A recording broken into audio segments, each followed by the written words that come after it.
आइए दोस्तों, स्वागत करते हैं आप सभी का एक मोटिवेशन लाइन के साथ। माँ तेरे पसीने की हर बूंद को मोती सा चमकाऊंगा, तू सपने बड़े देखना, पूरा करके तेरा शेर शेरनी दिखाएगा।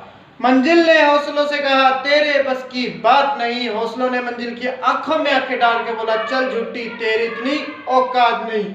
आज हम पढ़ेंगे हिस्ट्री के क्वेश्चन। बात करें 1911 की। 1911 में जॉर्ज पंचम अपनी बीवी अपनी वाइफ मैरी के साथ इंग्लैंड के सम्राट भारत आए थे। और वहाँ इनके आगमन में क्या हुआ था? इनके आगमन पर भारत की राजधानी कोलकाता से दिल्ली स्थानांतरित कर दी गई। कब हुई? 1911 में ये घोषणा हुई। और 1911 की घोषणा थी और लागू कब की गई? 1912 में। 1912 में लागू की गई। और आज का हिस्ट्री का अपना इंपॉर्टेंट क्वेश्चन क्या है?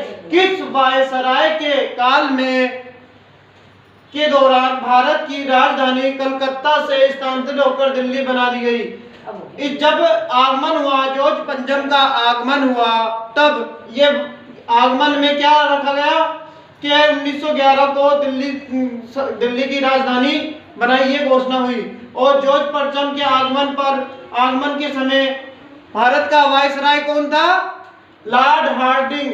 बड़े बड़े हार्डिंग लगाए गए और उस समय वायसराय कौन था? Lord Hardinge.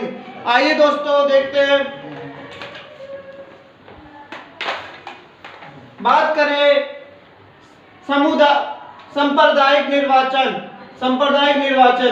किस एक्ट में मुसलमानों के लिए अलग से मतदाता सामुदायिक प्रतिरूप क्या पेश की गई? किस एक्ट में हुई या किस अधिनियम के अंदर हुई?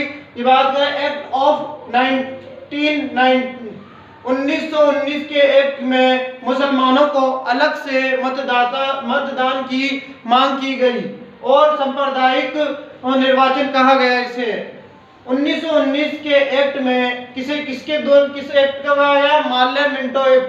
1919 के एक्ट को क्या कहा गया? Morley Minto act. बात करें कि रेगुलेटिंग एक्ट कब आया? 1773 को रेगुलेटिंग एक्ट आया। और बात करें 1935 का एक्ट। 1935 का एक्ट की बात करें कि कब आया? आरबीआई एक्ट में क्या क्या काम किए? आरबीआई की स्थापना है, रिजर्व बैंक ऑफ इंडिया। इसके रिजर्व बैंक ऑफ इंडिया इसकी फुल फॉर्म हो गई। और स्थापना की बात करें 1/1/1939 को इसकी स्थापना हुई।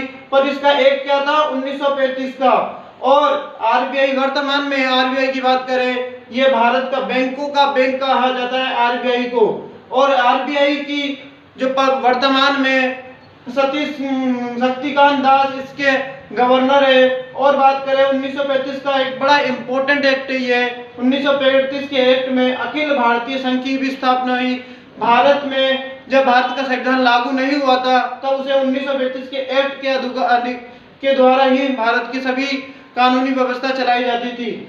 हमारी इसी तरह की वीडियो को देखने के लिए सब्सक्राइब करें, लाइक करें और बच्चे, महिला और बूढ़ों का सम्मान करना, सैनिकों का सम्मान करना। जय हिंद, जय भारत।